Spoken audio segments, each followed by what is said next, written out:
Okay, so good morning, everyone. So today we are going to discuss the topics of the eye and ear problems, ophthalmic and auditory disorders.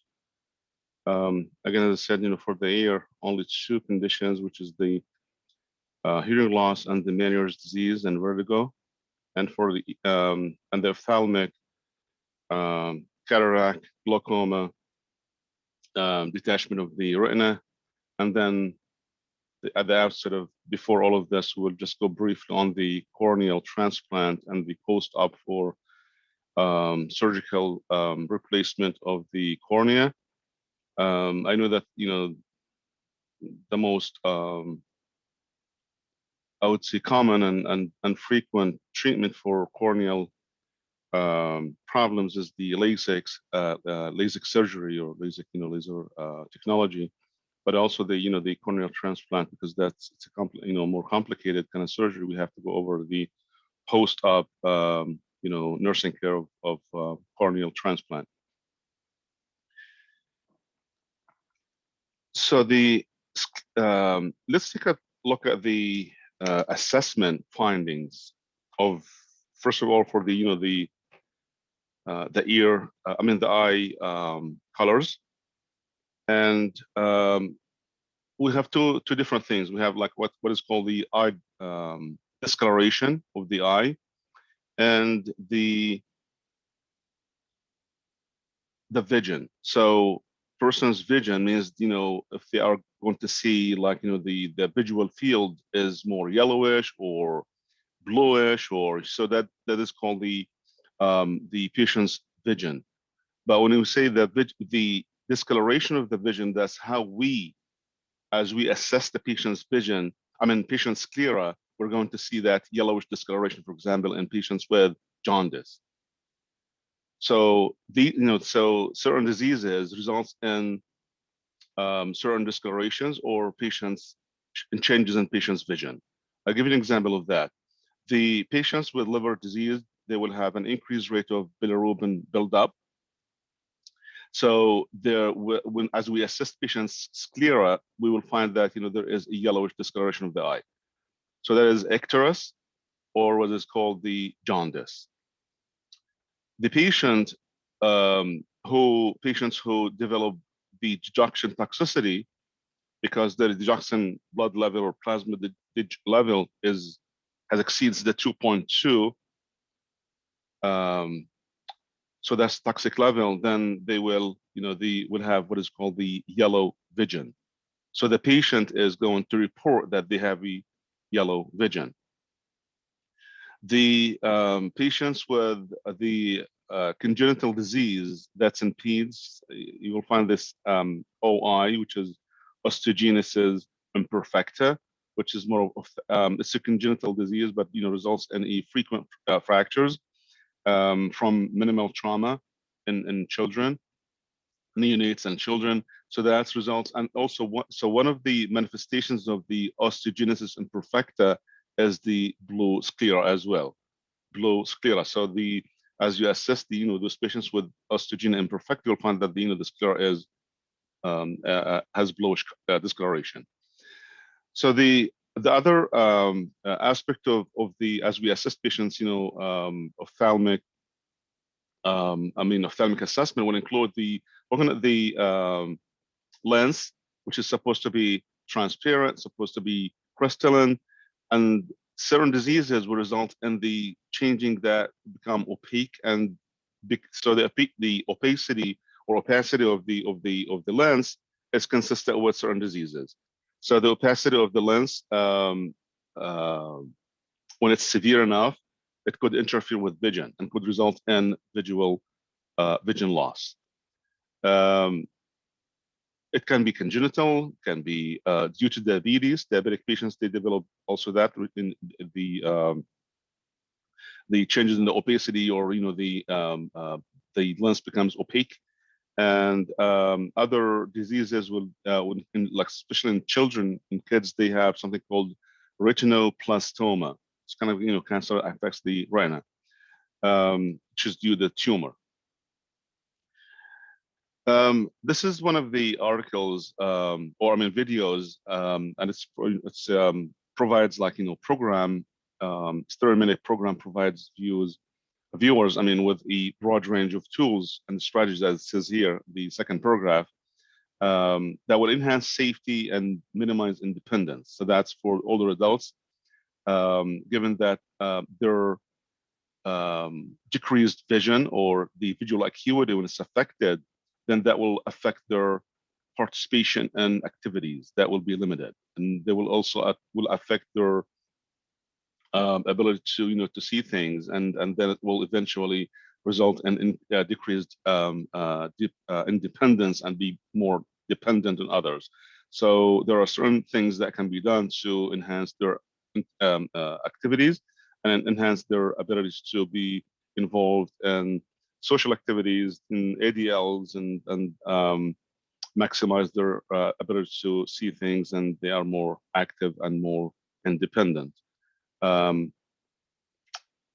Here, the next few slides describe or include the assessment findings, EMP, anatomy and physiology, and the assessment findings as we assess the eye.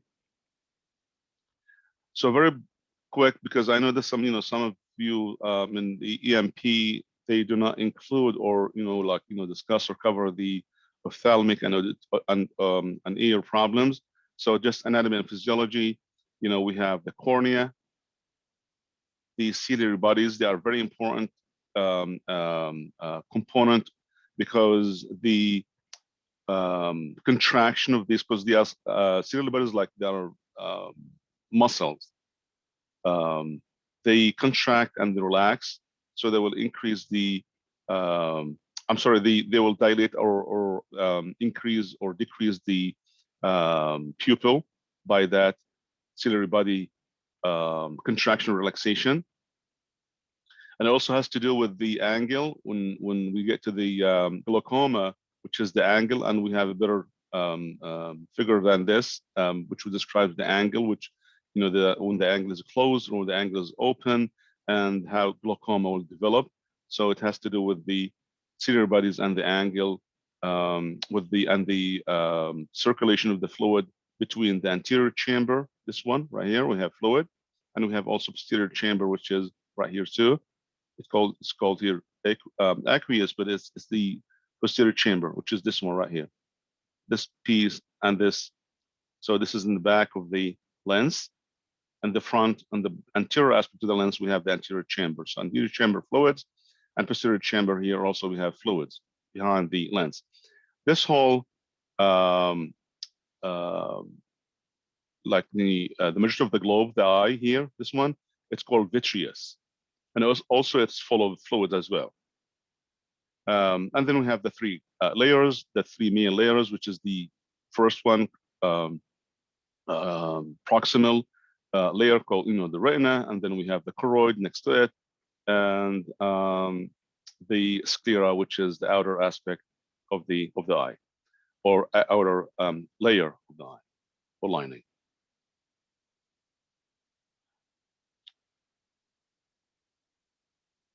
All right, so the assessment finding, we have like physical examination, some specific.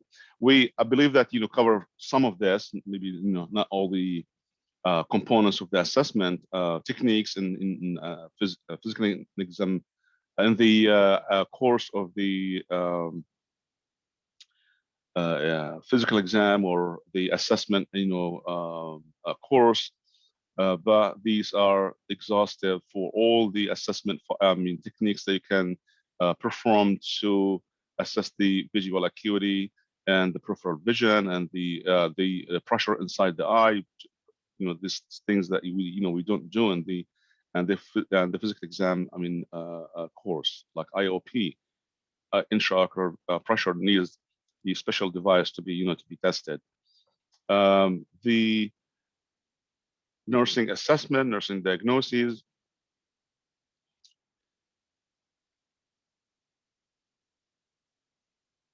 And for the evaluation, the overall expected evaluation or outcomes that um,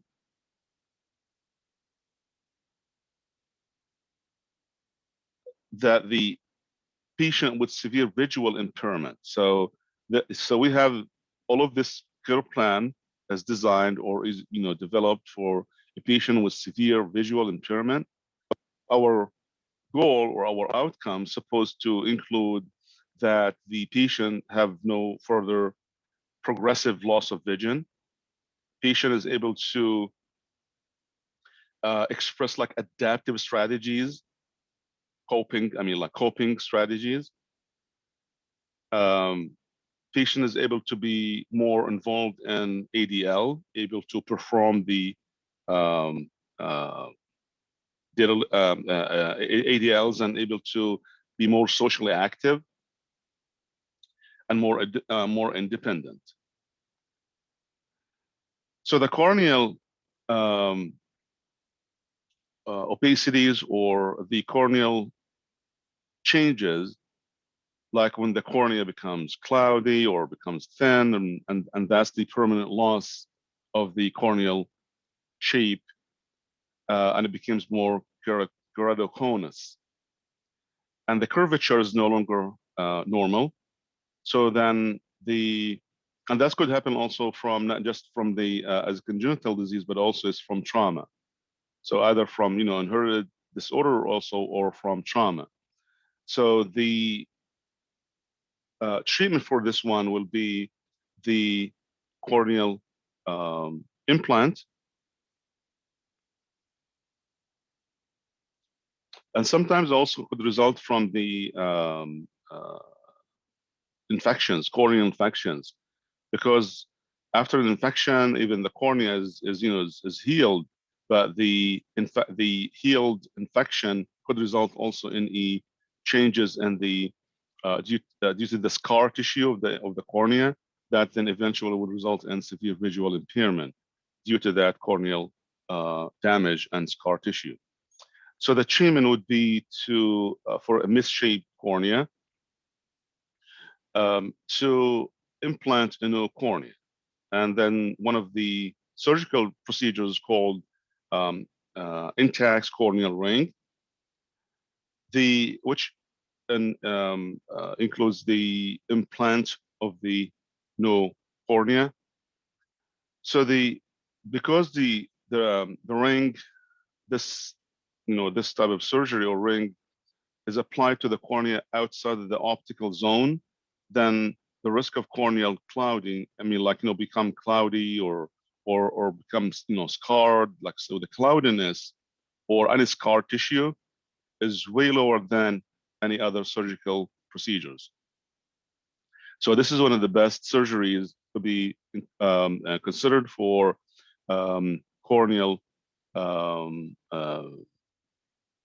damage or misshaped cornea, or what is called keratoconus. So the procedure is performed on both eyes during one surgery under local anesthesia. The patient will experience immediate improvement of the vision, or the lost or the visual changes will be resolved, and patient will have improvement to both vision, to best vision, and that will be very immediate right after the surgery. Patients also, if they have prior to that corneal problem that sometimes it's as traumatic, like due to trauma, if the patient has any vision refractory problems before that trauma, that can be corrected as well as part of this corneal transplant. So the transplant, we have some nursing implications or some nursing care for patients with trauma, with the post corneal transplant. So let's take the first Professor question. Mickey? Yes, go ahead. Does the patient have to go on like anti-rejection medication? For cornea, I don't think so. I'm not quite 100% sure about the answer, but I will research it. But I don't recall reading anything about the these like immunosuppressive drugs, right? This is you're referring to immunosuppressive, to suppress the immune system, right? I'm not 100% sure, but I haven't heard anything. I mean, like read anything about that. But I will definitely research the topic and give you a full answer. Okay. It is transplant, but I will definitely look at research. I mean, search for an answer. So the first question, volunteers.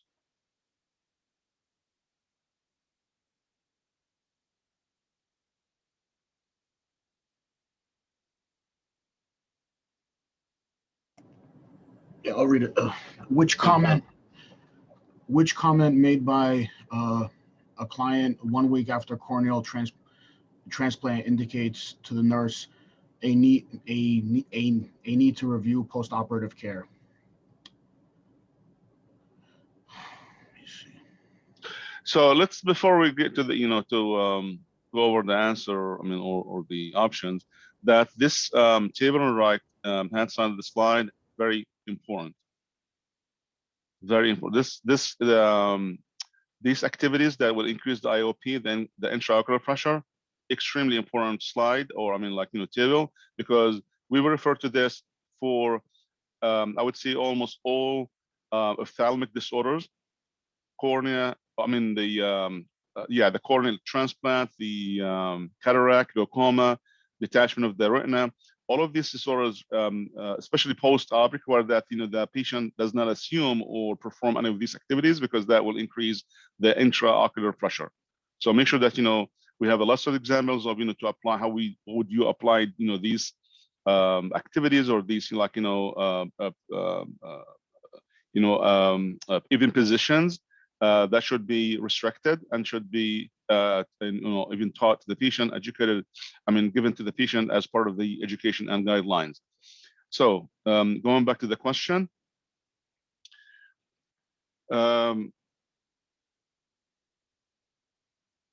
so this is a 1 week after corneal transplant.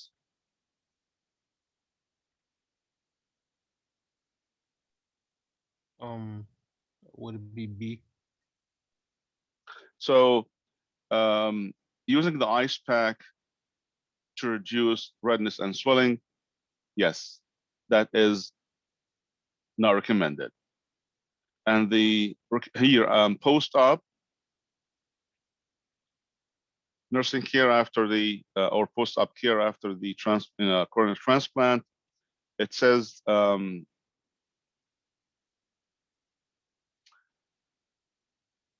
the antibiotics injected in the conjunctiva, the patch, protective shield, lay on the non-operative side, and teach the patient how to apply the patch, and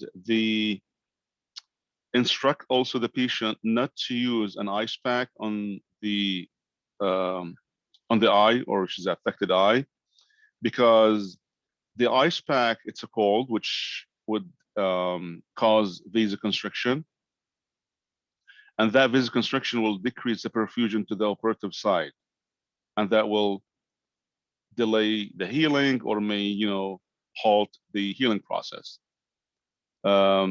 Complications.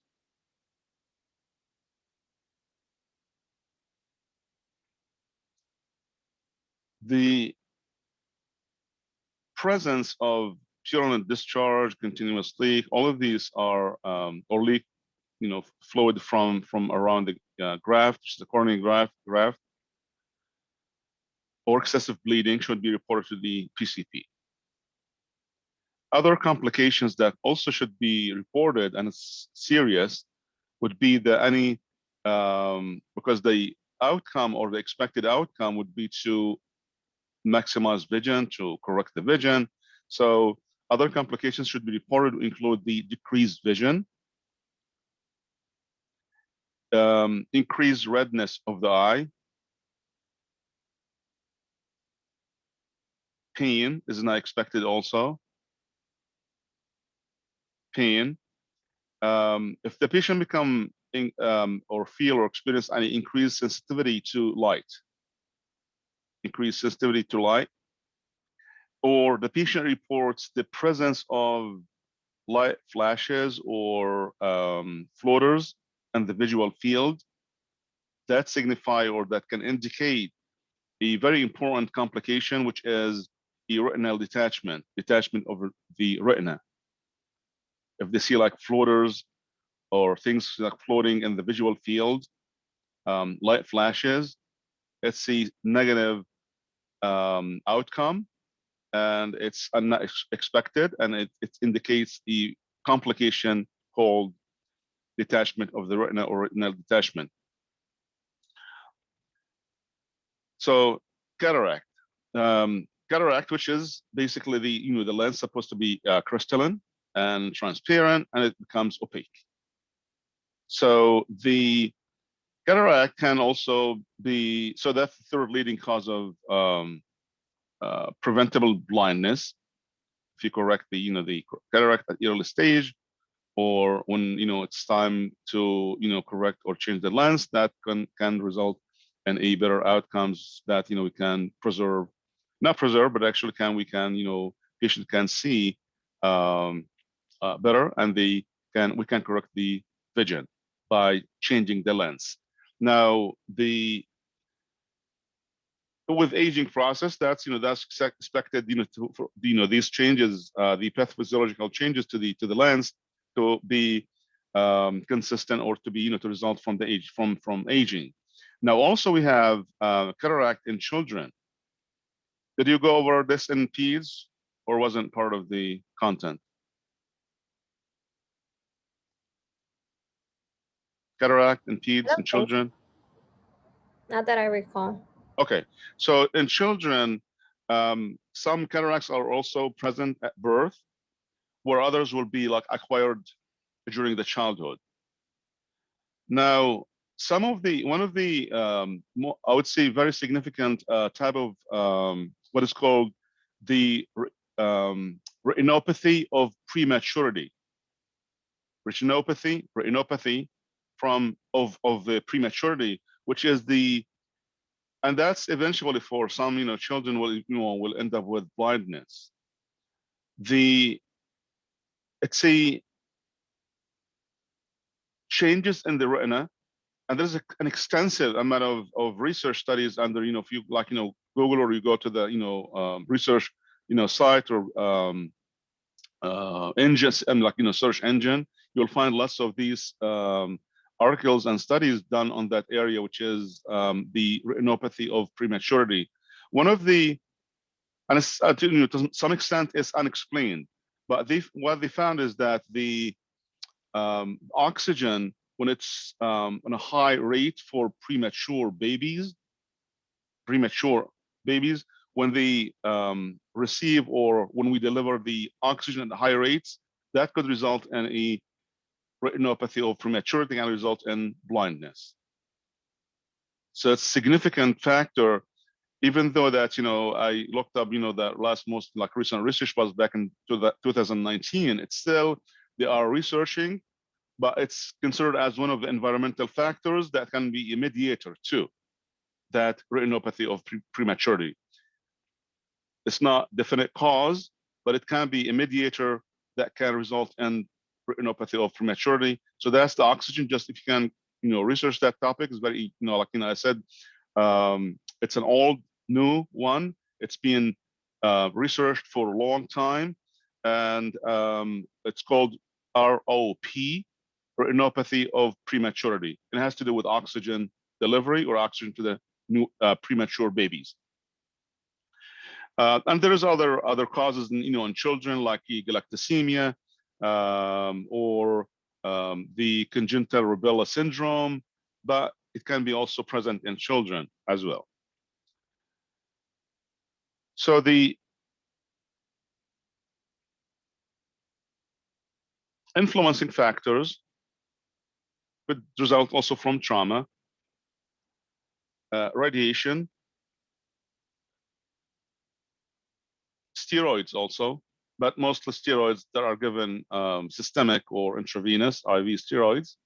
Long term, I would say that long term systemic steroids or inflammation that affects the eye. So we know that the prevalence of cataract in the United States is increasing rapidly with aging, and approximately about 50% of individuals between the age of 65 and 74 will develop cataract. So it's kind of consistent with or correlated with, we can correlate that cataract with the aging process. And in terms of gender, men are more affected. They are affected less frequently than women.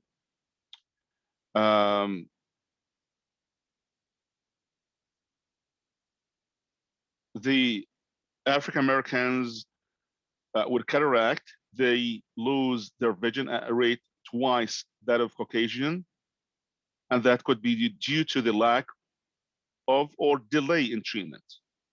Because again, the cataract, the treatment, as we'll go over the treatment, which is the lens replacement.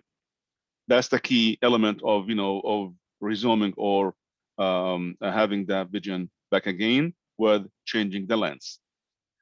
The traumatic cataract may result from an injury to the eye, and radiation cataract may result from the long-term exposure to radiation.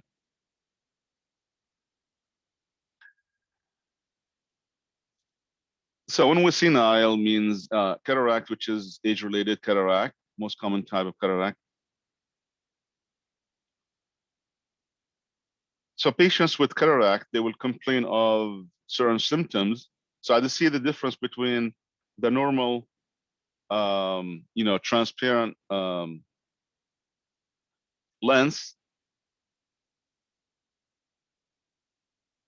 and then with the light blocked by cataract formation when it's opaque.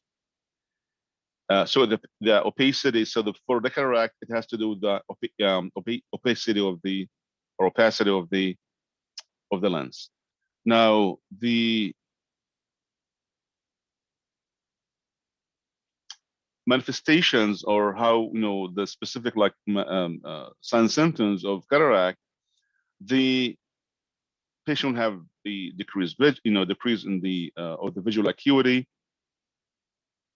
abnormal color perception, and they will always complain of the glaring of the visual field or the vision.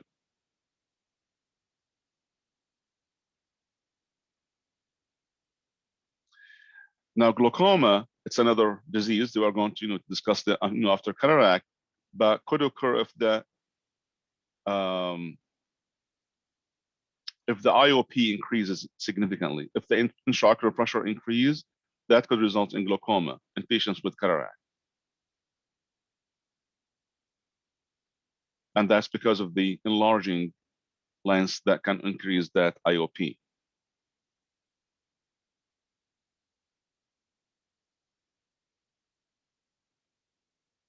So the cataract tends to occur bilateral, so both eyes will be affected at the same time, unless it's due to eye trauma. That would be only one eye. But most of the time, it's bilateral and affecting both eyes equally. The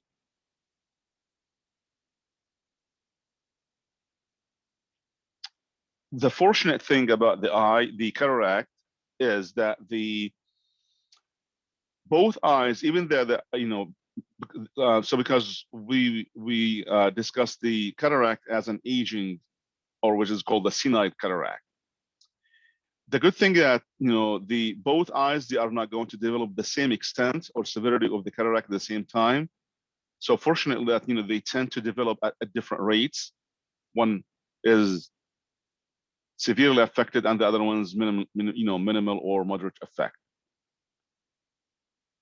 So we say mature means it's severe, it's ready to be replaced. So one cataract generally will be mature more rapidly than the other. So which give us some guidance, and this is very important. One of the questions we always, include is that with the surgeon will replace which one, the moderately affected side or the mature, which is severely affected side. Mature one? Supposed to do the mature one. So in case that that the surgery fails, then they can at least the patient can they can still can see, so that the vision is going to be completely lost. So we can preserve the vision if the surgery doesn't go as planned, or the patient develop complications post-op. So we have to start with the mature one and then move on to the other eye. So as the cataract interferes with light transmission through the lens, because it's opaque, it's not transparent, then the visual acuity will decrease in both affecting the close and distant vision.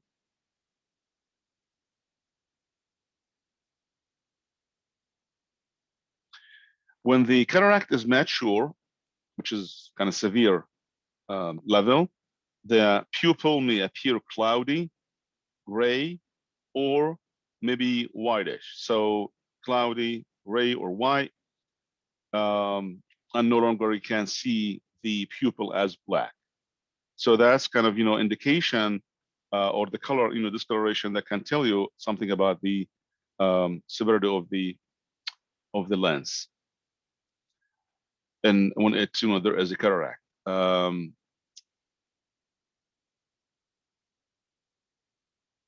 The diagnosis of cataract is made based on the history and eye examination. The ophthalmoscope examination confirms the diagnosis by identifying the location and extent of the cataract. And as we said that, as the cataract matures, the ophthalmoscopy reveals a dark area instead of the red reflex. But that's from, that's kind of, not the assessment, like, our own assessment, but that's from the special device, ophthalmoscopy.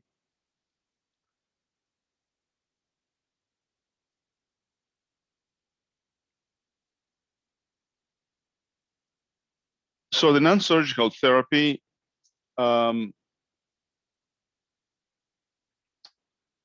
is no treatment or medication that's going to preserve or fix the cloudiness or the the opacity of the opaque lens.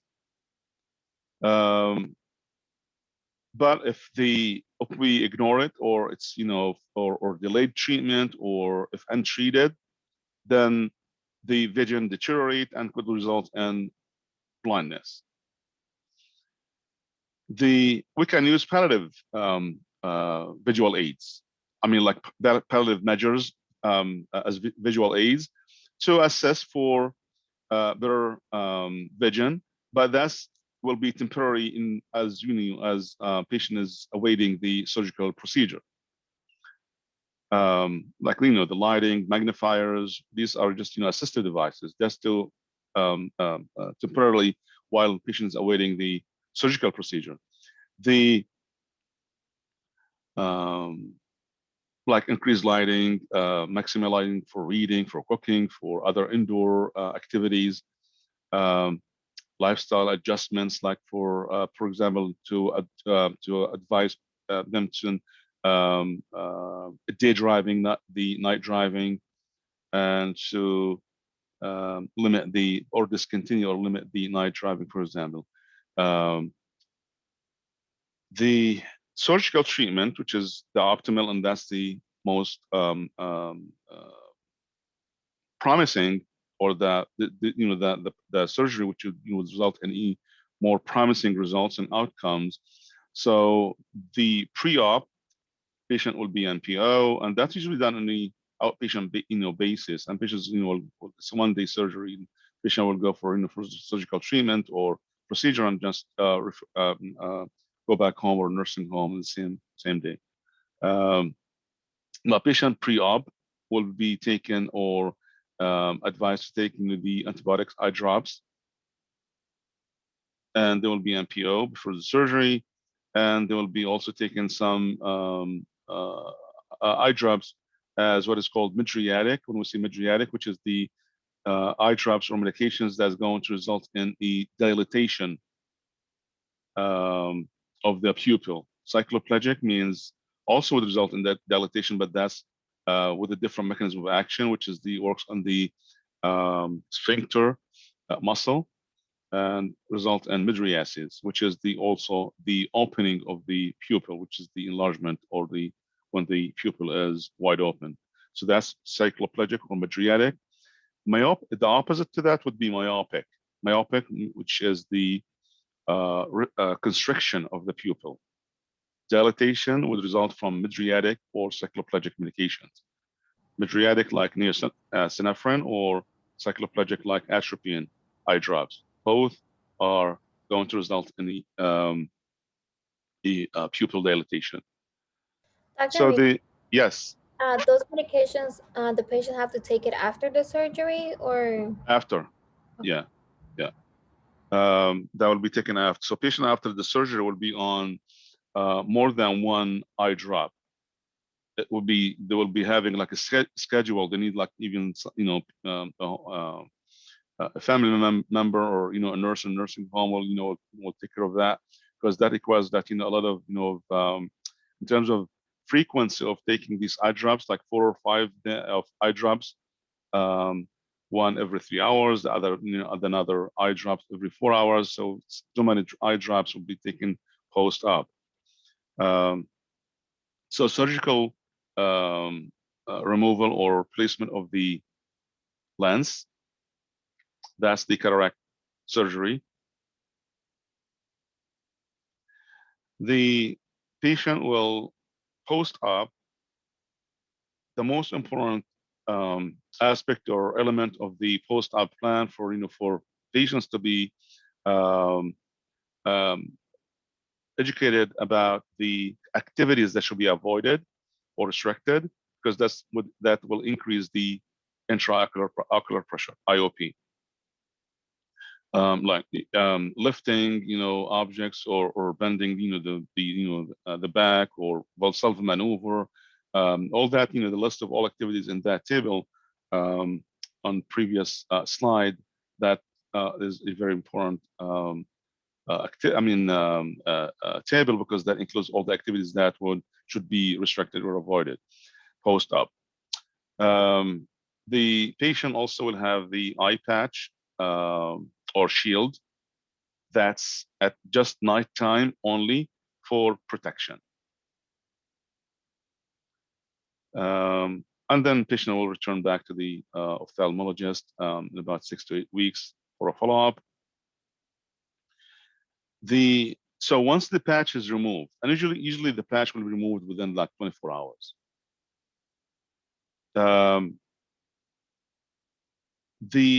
Once the patch is removed, then most patients with visual impairment in the unoperated eye, which is let's say the healthy eye, will have adequate vision for necessary activities because of the implanted lens.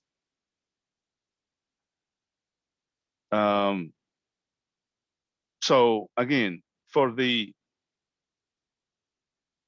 severely affected, the mature one, and we have the less severe, we always have to start with the severe one, with the mature one, in case if the surgery fails or unexpected complications resolve or occur, then patient can still able to use the other eye for daily activities and for normal activities data line.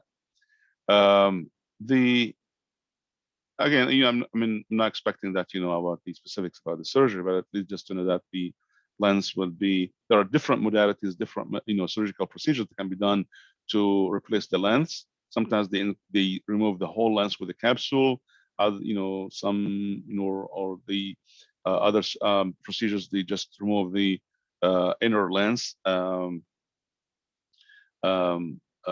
what is called phacoemulsification, for example. So, or the entire lens with the capsule will be removed. So it depends on the surgical procedure. There are too many modalities. The nursing diagnosis will be the most important, which is self-care deficit related to visual deficit, anxiety related to the knowledge, lack of knowledge about the surgical and post-op experiences.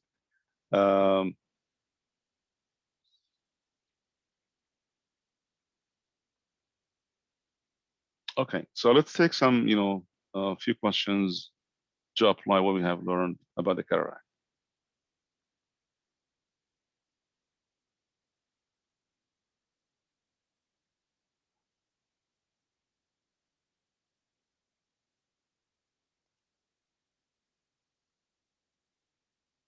Okay, so let's take the first question. Any volunteers for this first question?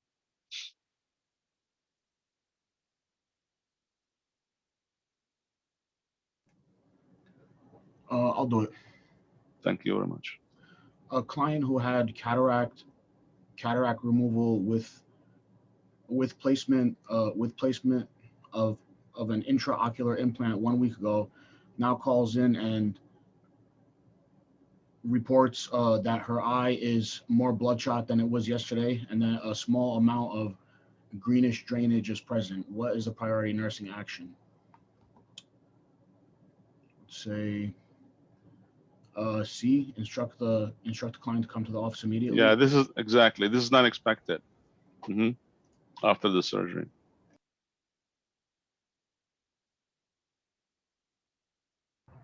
I could read the second one.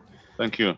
A client is in the preoperative holding area waiting for cataract surgery. The client says, "Oh, yeah, I forgot to tell you that I take clopidogrel or Plavix. What actions by the nurse is the most important?" I was thinking D because I think Yeah, the Plavix is a blood thinner. right. Thank you. This is one of the most important, I would say, elements of the plan of care for patients who are undergoing the cataract surgery.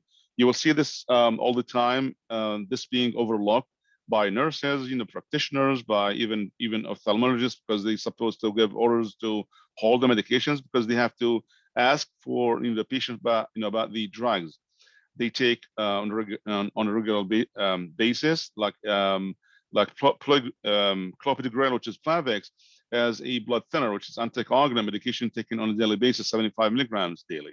So and it applies to other anticoagulants, could be aspirin, 81 milligrams, or 325 milligrams, or any other anticoagulant, the same thing. That sometimes it's been, I would say, overlooked by practitioners, and the patient will go to the cataract surgery that morning, and then it will be canceled or rescheduled, at least for 7 days, because we have to wait at least 7 days, since the discontinuation of the blood thinner. So it's an anticoagulant medication, has to be withheld before the surgery. Some would consider 7 days, others would say 10 days before surgery to hold these medications. Even for cataract surgery, and as simple as 81 milligrams of aspirin should also be held 7 or 10 days before the surgery. So this is one of the things that to remember when it comes to anticoagulant medication before cataract or any surgery. We sometimes even nurses, they kind of underestimate that surgical the cataract replacement and don't consider it as a surgery. It is a surgery, and we have to hold all the anticoagulant blood thinners before the surgery at least 7 or 10 days. You can apply other medications like Coumadin, right? Warfarin sodium, or if patient is on heparin sub-Q, they could be also taking the heparin sub-Q. So any anticoagulant should be held at least 7 or 10 days before the cataract surgery. Next question. I can read this one. Thank you. Post-operative teaching of the patient who has undergone cataract surgery would include which of the following? Select all that apply. I think it's A and C. Right. So the discomfort is relieved with analgesics and notify the PCP for any redness or drainage. That's correct. Yes. Next question. So let's, before we get to the next question, why E is incorrect?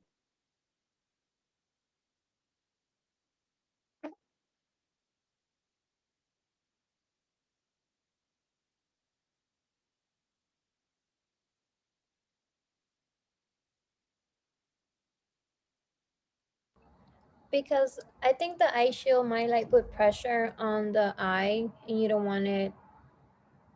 You don't want to add pressure. Yeah, the eye shield, we said it's not to the intent or the objective of the eye shield is not for pain.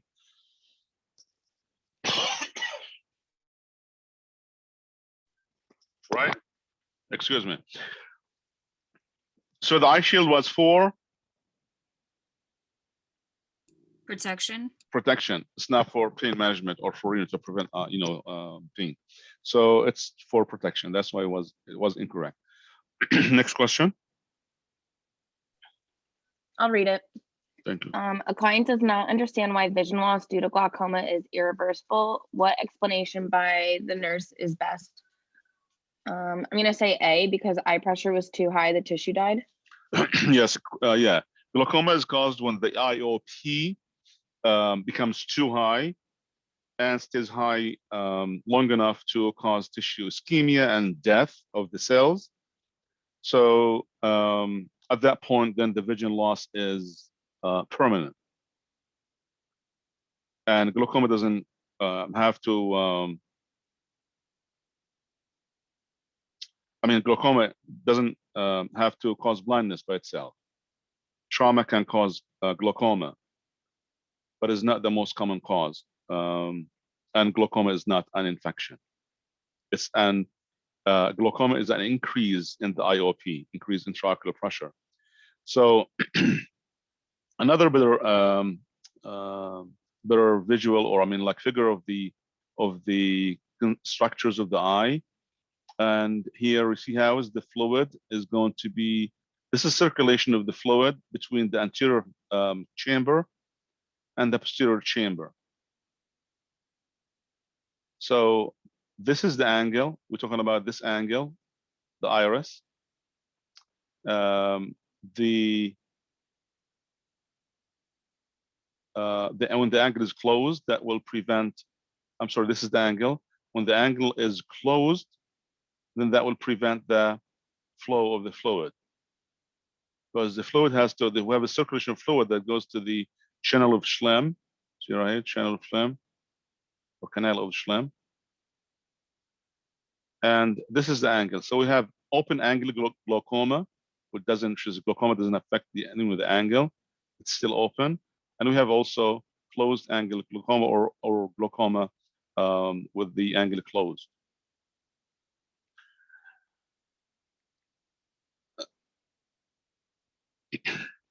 Okay, so we have case study in which that will provide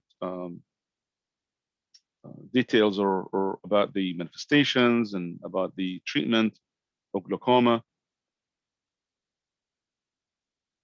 I keep going, calling for volunteers. Who wants to read it?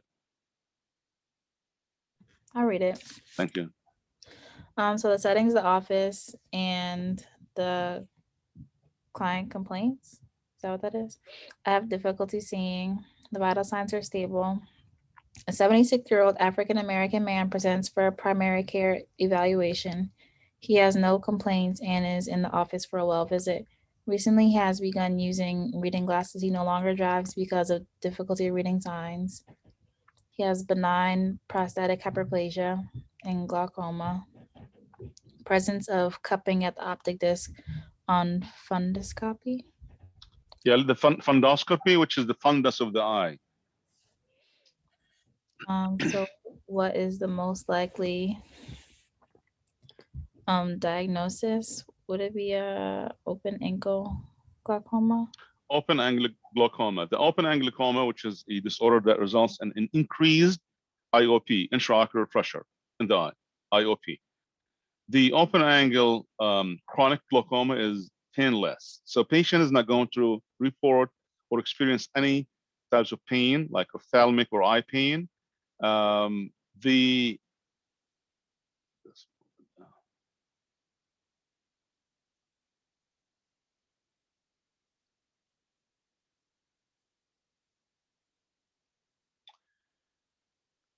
So on the examination, it's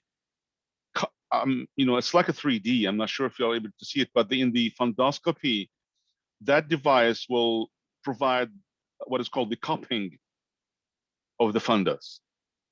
Cupping of the fundus will be one of the significant manifestations or assessment findings based on the use or the application of fundoscopy, because that's the device that will result and will give us some results about the cupping of the fundus. So the cupping, that is one of the significant signs of glaucoma.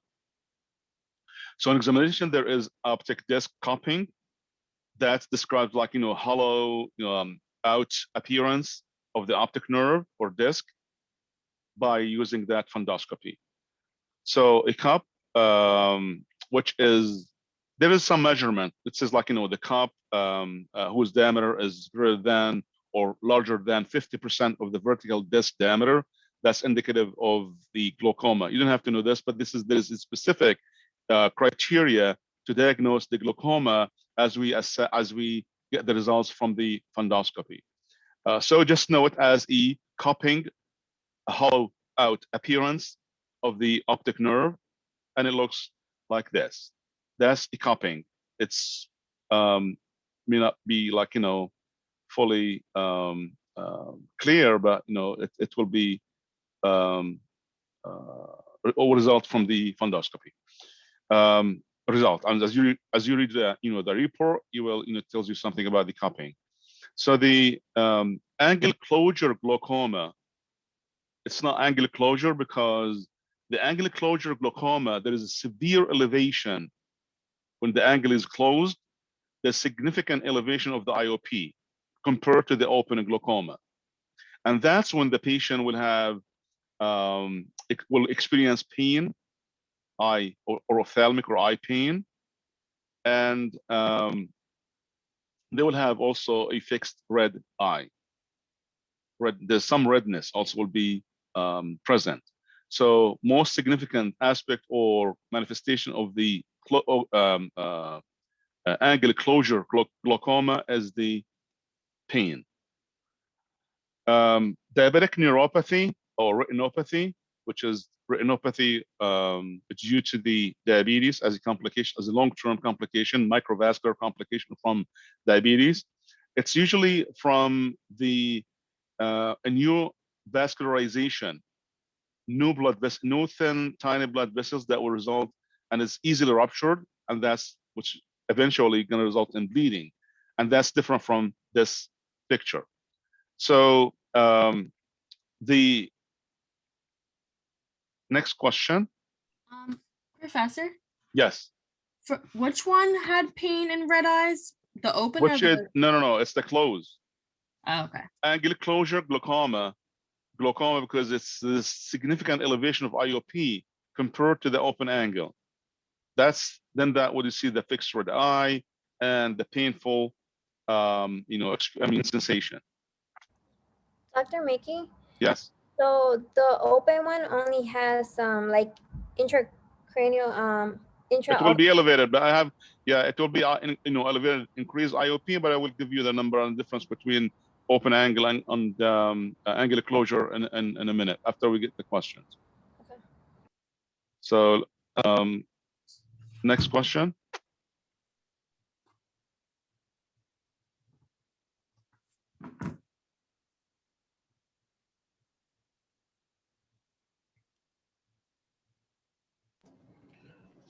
What is the best next step to confirm the diagnosis to confirm the diagnosis in this patient, of this patient? No, yeah, should be in this patient. We're reading it wrong. All right. Yeah, should be. Okay, confirmed diagnosis in this, for this, in this patient. Yeah. Probably B, visual field. Um, Oh. for the glaucoma, the hallmark of diagnosing glaucoma is going to be both. You cannot just rely on the visual field, but also the tonometry, because tonometry is the measurement of the intraocular pressure. So IOP will be this. We have different device now. We have like advanced tools and devices to measure the intraocular pressure. But the normal pressure in the eye should be between 10 to 21. Normal IOP 10 to 21. Now in the open angle glaucoma, open angle, we anticipate that to be between 22 to 32. Can you say that again? Sorry. Yeah, the open angle 22 to 32. Normal IOP 10 to 21.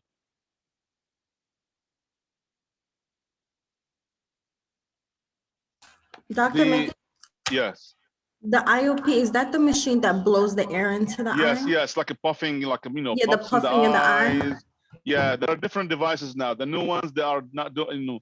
The newest one I had in eye exam a few weeks ago, and the new one, it doesn't do any kind of no pressure, no puff. No puffs, nothing. It's just you don't even realize that they are doing the IOP.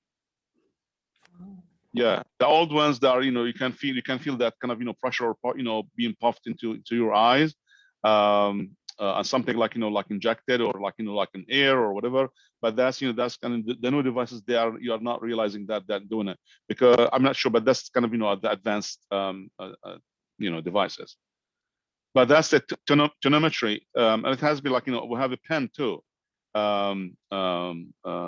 pen-like device for tonometry. So that's to measure the pressure in the eye. That should be part of all eye exams, or eye examination should include, this type of measurement, because it's significant. So the normal pressure should be between 10 to 21.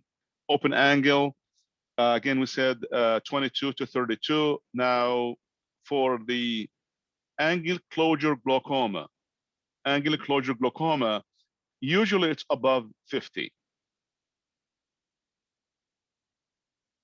50 or higher. So that's the significant or severe elevation of the IOP that will result in pain and redness. Now, Wait, which one is that? I'm sorry. Open, angle closure glaucoma. I think. Yeah. So any IOP over 40, that is considered as an emergency. So going to the, to the physical exam, or to the, ophthalmic exam or eye exam, and they found that, the IOP is any number over 40, that should be an emergency referral.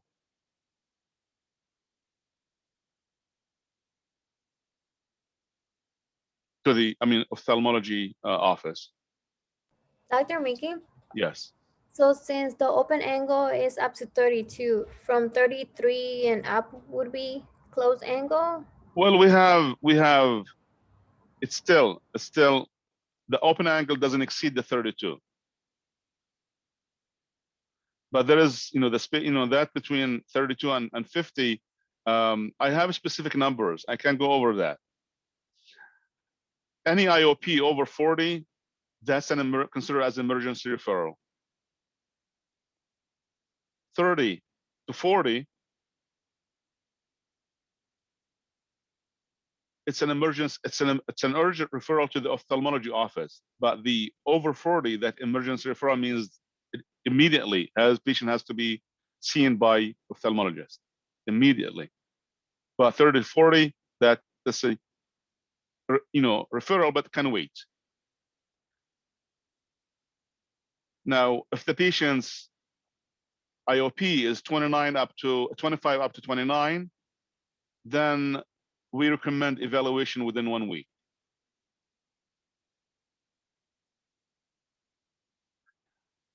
'23 up to 24, you can repeat the measurement in 6 months. So there are different, again, you just go with the 10 to 21 as normal. For open angle, it goes up to 32, from 22 to 32, and then you can include the angle closure at a number over 32. But most of the time, most of these cases, the majority of the patients with angular closure, the IOP, it runs over 50. It goes like 50 or above. It's just to have that, the notion that the concept, in terms of the difference between the angle closure and the open angle, is that the angle closure is extremely elevated IOP compared to the angle, to the open angle one. So you said 23 to what? Yeah, the repeat measurement in 6 months, that's when it's 23 to 24. Because this is the different recommendations. The first one is very strict with 3 categories: the normal versus open angle, and then the angular closure. This is what you need to know. This is the the numbers that needed to need to recall. The other stuff, which is emergency, when to refer,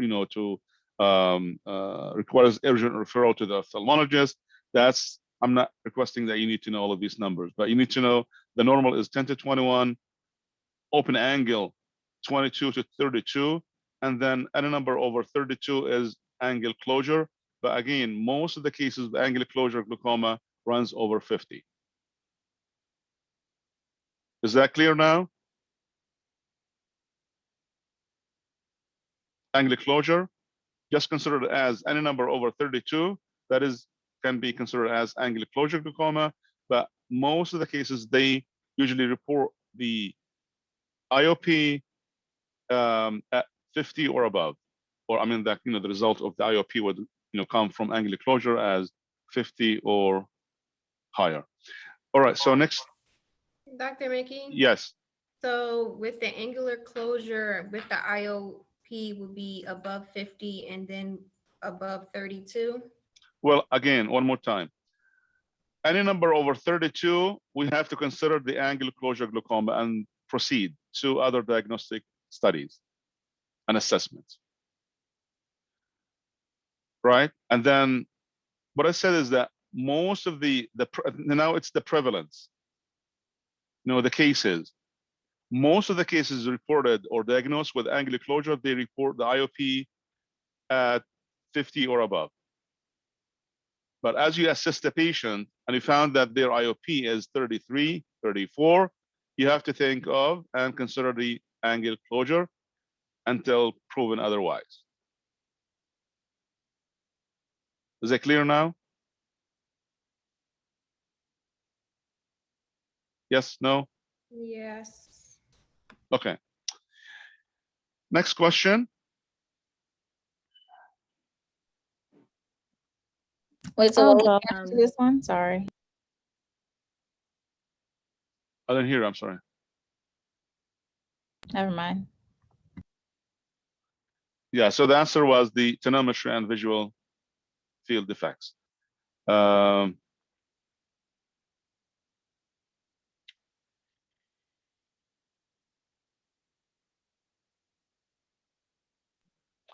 What So is the best next? Okay, go ahead. What is the best next step in management of this patient? I'm gonna say it's the pharmacological therapy because it's only 25. Right. Be controlled. Exactly. So because of the 25, so lowering the IOP has shown or has been shown to reduce the risk of progression of visual field loss and optic disc changes. And we have 2 different medications or different kinds or classifications of medications. We have medications that first increases the aqueous outflow. Remember that fluid, that the anterior chamber, the posterior chamber. So we have the fluid that we have medications that will increase the aqueous flow, and another medication will decrease the aqueous production. So either we can increase the flow of the fluid, circulating in the anterior and posterior chamber, or we can decrease the production of that aqueous fluid. The second line treatment to increase the aqueous outflow would be the laser therapy, and then the surgical therapy, which is that's only recommended for refractory corrections or for refractory cases. We have medications like Xylitol, too many eye drops to treat the glaucoma, like prostaglandin analogs like Xylitol, Xalatan, that's a brand name, or Timoptic, like Timolol, which is from LOL, you can tell that's the beta blocker, right? So that's also it's ophthalmic eye drop, Timolol, or Timoptic, that's the brand name, or Xylitol, which is prostaglandin analog. Xylitol would increase the outflow of the aqueous humor, but the Timoptic, Timolol, can decrease the production of the aqueous humor. We said that to treat the medications to treat the glaucoma, you can going back to the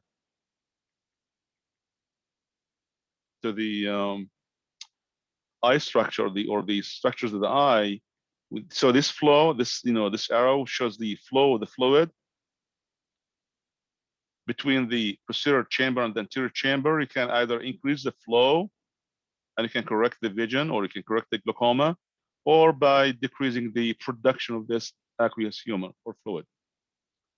So Xylitol will increase the flow of the fluid, and the Timolol will decrease its production, the production of the fluid. There's another medication, or which is the acetazolamide, which is Diamox. Acetazolamide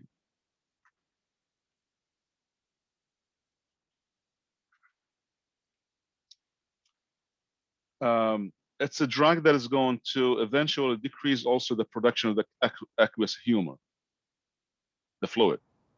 So Dr. Miki, would they prescribe the Xylitol to the open glaucoma? For both, yeah, they will prescribe it for both scenarios. But again, it's not going to.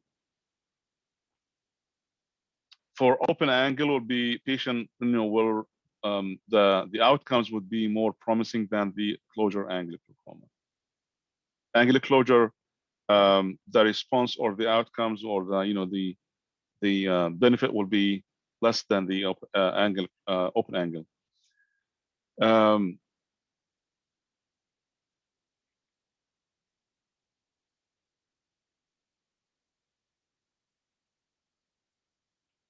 So glaucoma, it's a group of disorders that can be characterized by increased IOP.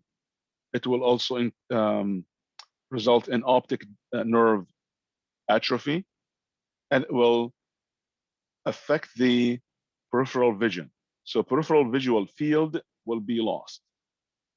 So ophthalmic diagnoses, anytime you come across the description or manifestations of peripheral visual loss, that is connected to the glaucoma. It's not cataract, it's not retinal detachment.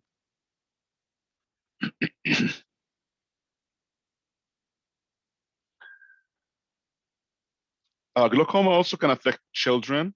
There is pediatric glaucoma, and that can fall into two different categories. That can be congenital glaucoma or secondary glaucoma.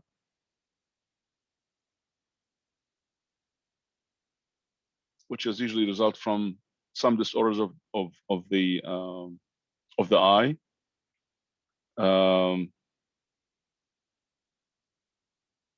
Or injury, trauma.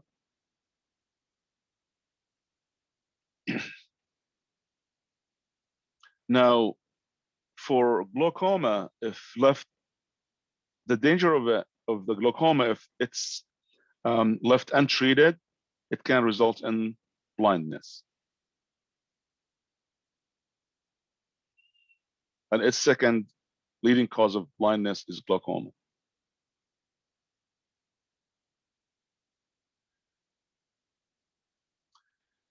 And again, that's another, better picture of the flow of the aqueous humor between the anterior chamber and the posterior chamber.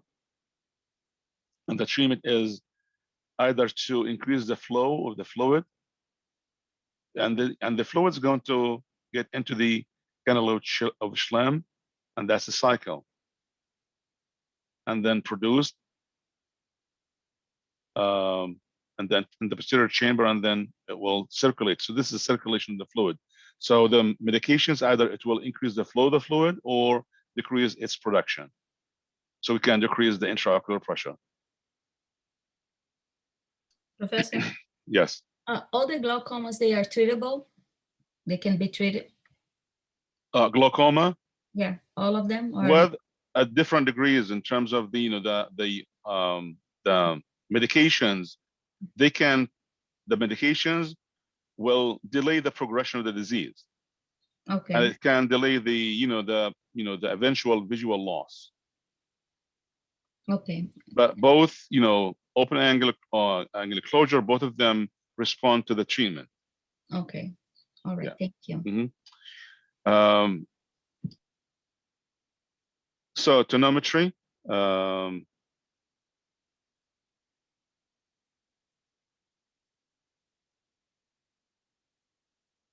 And we talk about these risk factors, right? We said that the age and race can be a risk factor.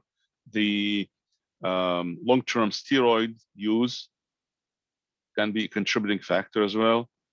The eye injury or prior eye injury. Glaucoma is 6 to 8 times more likely to occur in African Americans than Caucasian, and about 15 times more likely to cause blindness in African American than Caucasian. And that, as we said, that could be that the prevalence and the expected complications could result also due to the delay in treatment or the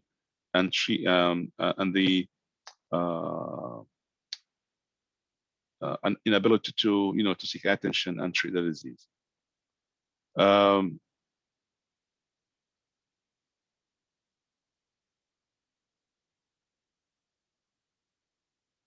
Tonometry, we talk about the different ranges or numbers in terms of values for the normal versus open angle and angle closure glaucoma.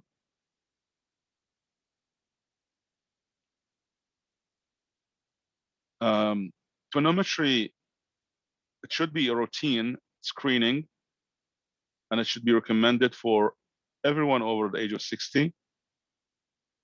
A single elevated pressure reading doesn't warrant a diagnosis of glaucoma. So that's why we have to repeat, the IOP more than once. Dr. Mickey, you said anyone over 60 or 60? Right, 60, yeah, 60. That's recommendation, but nowadays, they do it, at all ages, which is good. Especially for those who are, with diabetes or with hypertension, it should be done, at all, ages, especially if they have any chronic diseases that could result in glaucoma or any eye problems. So the manifestations would include the peripheral and central vision loss. Mostly would be peripheral vision.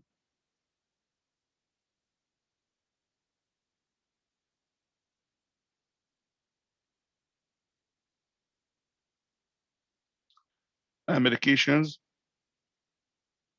We have in the book, we have a table with all different types of medications, which is the eye ophthalmic or the eye drops. I did include some of them like Xalatan, Timolol, Diamox. All these are eye drops for the, to treat the glaucoma. There are some surgical intervention that can be also considered to treat glaucoma.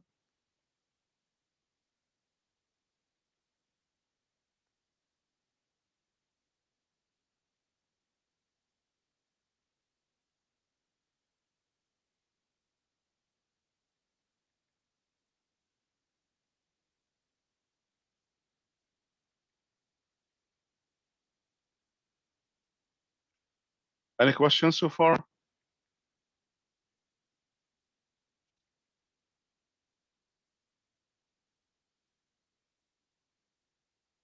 So one more time, the angular closure glaucoma, it's a medical emergency without prompt treatment or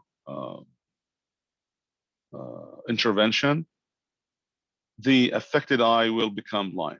So the patient can lose their vision from the untreated angular closure glaucoma.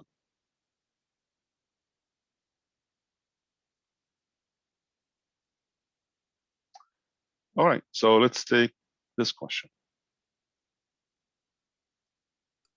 I'll read it. Thank you. A client is taking Tomoptic eye drops. The nurse assesses the client's pulse at 48 beats per minute. What action by the nurse is a priority? D. Because Right. Good. Because, yes, go ahead. Because the pulse is too low and it's a contraindication. Right. So we should hold the eye drops and notify the PCP because the beta blocker can slow the heart rate. The excessive saliva that is, that occurs with the cholinergic agonist.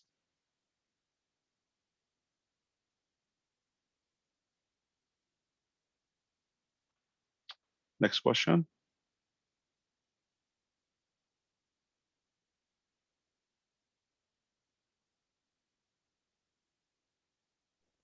I'll read it. Thank you. A client has been prescribed Azopt. What assessment by the nurse requires consultation with the provider? I think it's B. Yeah, this one is the brinzolamide, which is like acetazolamide, which is an anhydrase inhibitor, carbonic anhydrase inhibitor, which is going to result in decreased production of the fluid of the aqueous humor.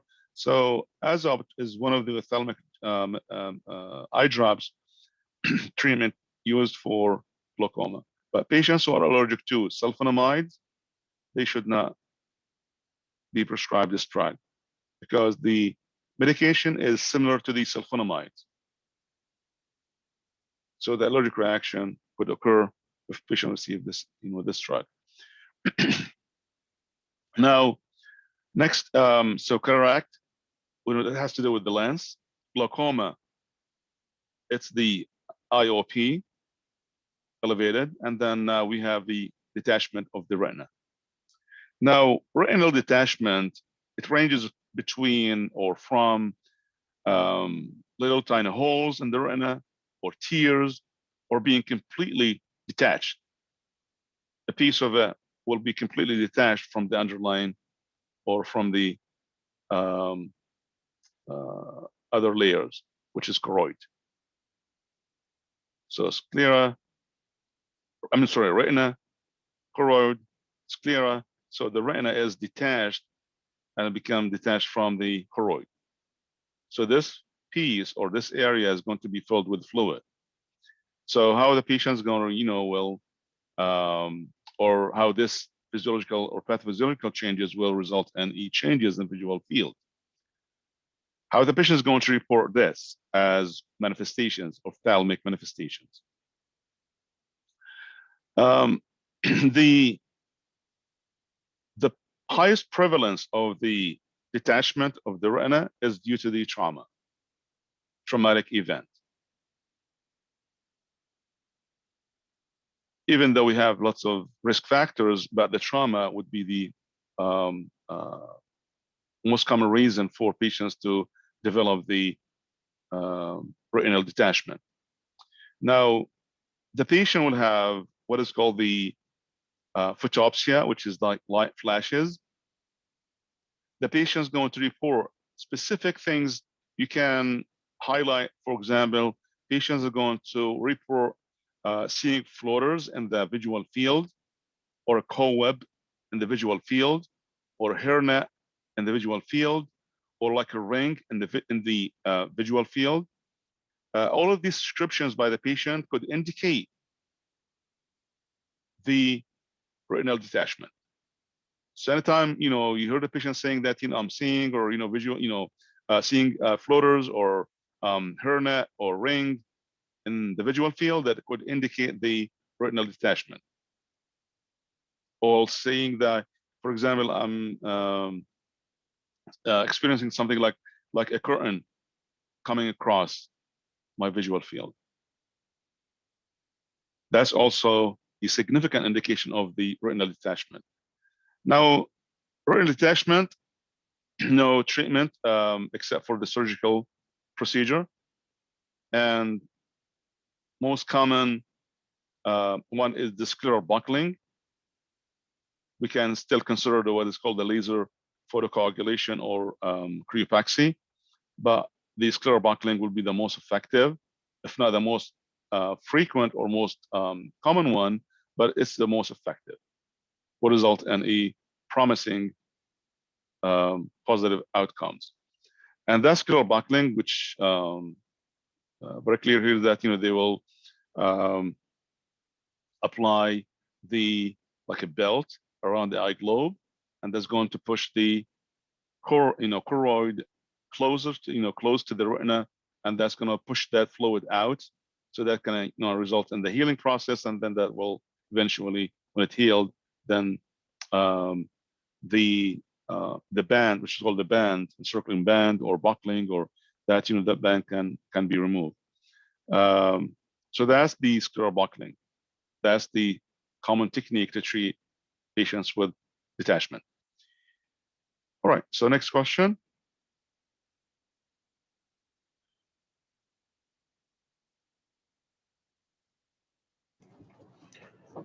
A client had a retinal detachment and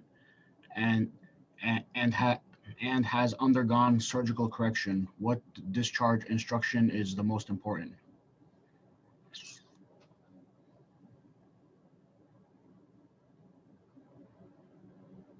Say B, dim the lights in the house for at least a week. It's not indicated. Dimming the lights is not indicated after the surgery. So avoid reading, writing, or close work. Yeah, we try to. Yeah, any activities that will result in the which called here is a rapid eye movement. Any activity that will include or result in the use of the rapid eye movement, that is, should be restricted. So after surgery for retinal detachment, the client is advised to avoid reading, writing, and any close work, because they can cause rapid eye movements. Dimming the light is not recommended. Keeping the post-op appointment is important for any surgical client. And the eye patch is not removed for eye drops, because patient is not going to receive an eye drops, right? Next question.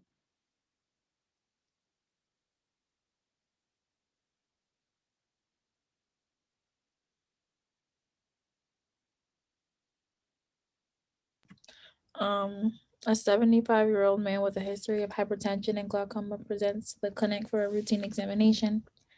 During the history taking, the clinic physician finds out that the patient's wife of 50 years passed away 1 year ago.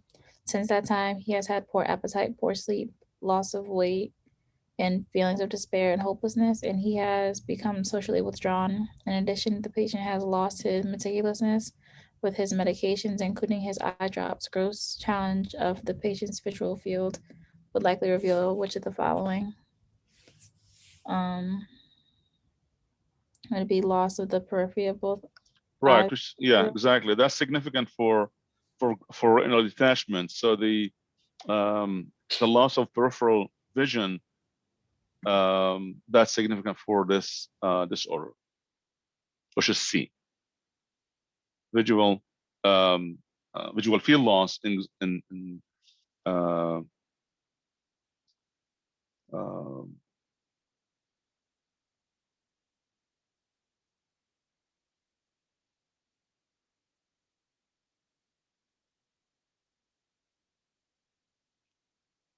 so C is the correct answer, right?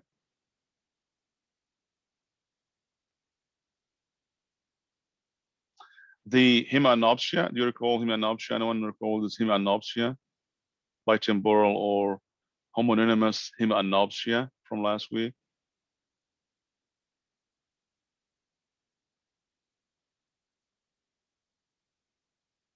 Which is the loss of the half of the visual field in response to CVA, stroke.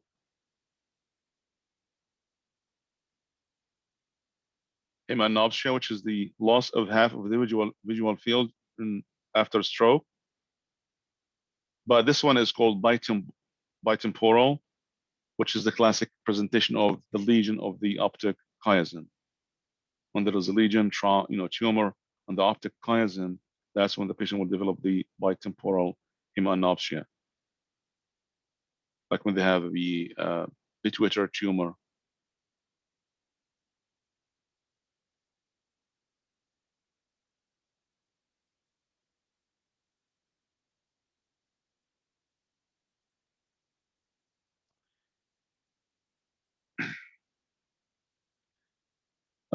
This is a case study that, okay, we need at least maybe 15 minutes to go over a case study. So let's move on. Another case on retinal detachment.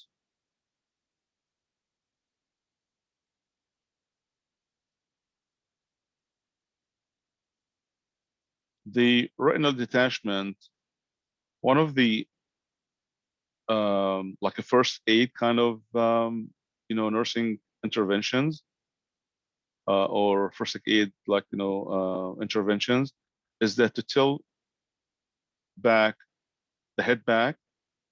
Tilting the head back can correct temporarily the detachment, or at least can prevent the deterioration of the retinal detachment.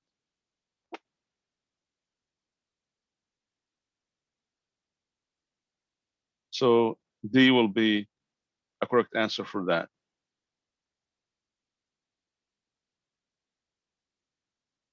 So we can fix that detachment by allowing the retina to be go back to normal position and close to the choroid by that positioning, by tilting the head back.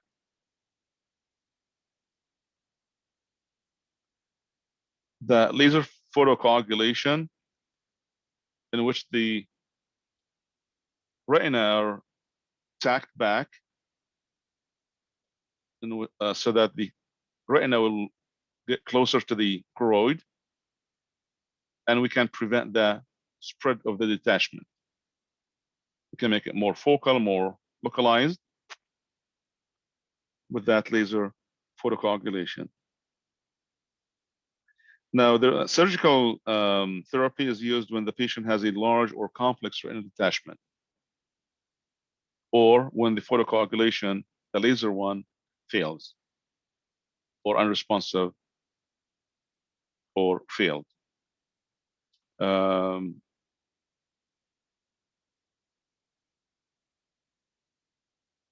Now, this question is very important because that requires the injection of the gas into the vitreous humor. There is a special gas that can be injected in the vitreous humor, which is the back of the globe of the eye, which is the full of fluid, and then when you inject that air, then it will push that detached retina closer to the choroid and fix the detachment. The injection of that gas into the vitreous humor, and we have to tilt the head. There is a special technique how to tilt the head post the injection of that gas,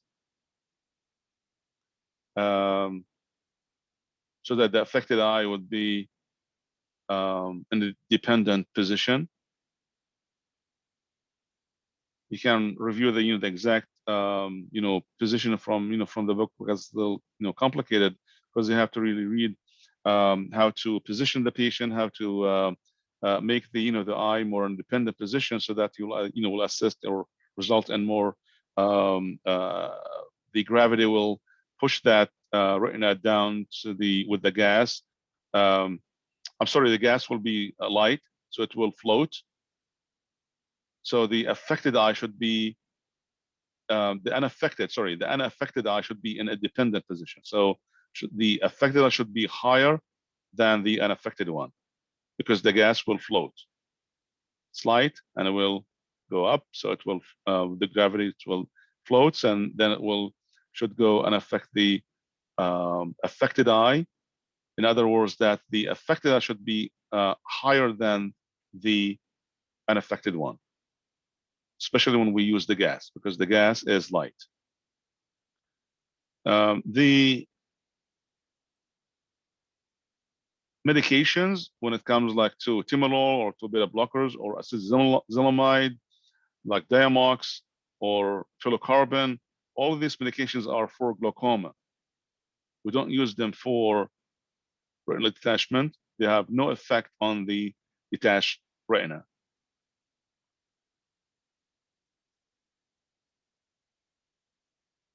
So the auditory or the ear problems, the first few slides is more of physical assessment, information, how to assess the,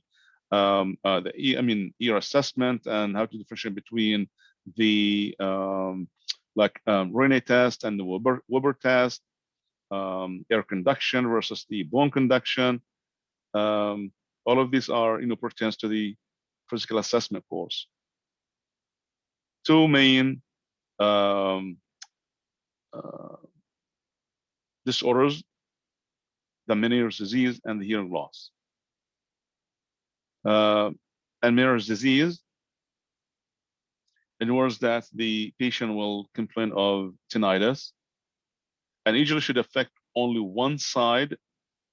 So one ear will be affected, and patient will complain of vertigo.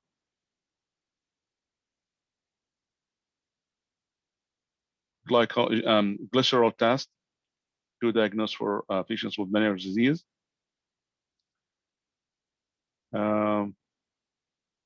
Safety precautions. What's the significance of the safety precautions here? Because patients will develop something called drop attacks. Severe attacks of vertigo can result in drop attacks. Patient can, result in falling. So we have to use safety precautions. Should be maintained. We can use antihistamines, so like meclizine. This one is the most effective drug, called meclizine antivert, which is anti-vertigo. You can, just easy way to remember the, the medication is to treat the vertigo for patients with Meniere's disease. So it's antivert, meclizine, the generic name, brand name antivert. The antivert is the antihistamine.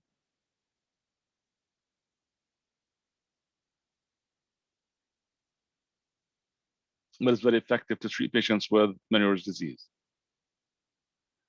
Hearing loss, two main types of hearing loss. We have more than these two, but these are the most, most important, types of hearing loss is either conductive or sensorineural hearing loss. And conductive hearing loss, that has to do with the air conduction. and sound conduction. So if there is an obstruction, for example, in the middle ear or the inner ear, or that's conductive hearing loss. But when there is a sensorineural alteration, like patients who had been prescribed or taken the amikacin or gentamicin, or which is the glycosides for aminoglycosides antibiotics for a while, especially especially intravenous IV. They one of the side effects of aminoglycosides like amikacin or gentamicin IV drug is otorhinol toxicity. So that's toxic to the kidneys and the ear as well. So these patients can, will be at risk to develop the sensorineural hearing loss.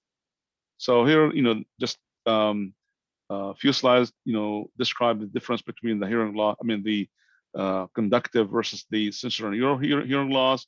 And we have also mixed hearing loss, but the most common types are going to be the conductive versus the sensorineural, and there are too many examples of that. And the hearing aids would be one of the modalities to treat hearing loss. And in addition to also, there are some surgical procedures that can be done, like the cochlear implant, for example.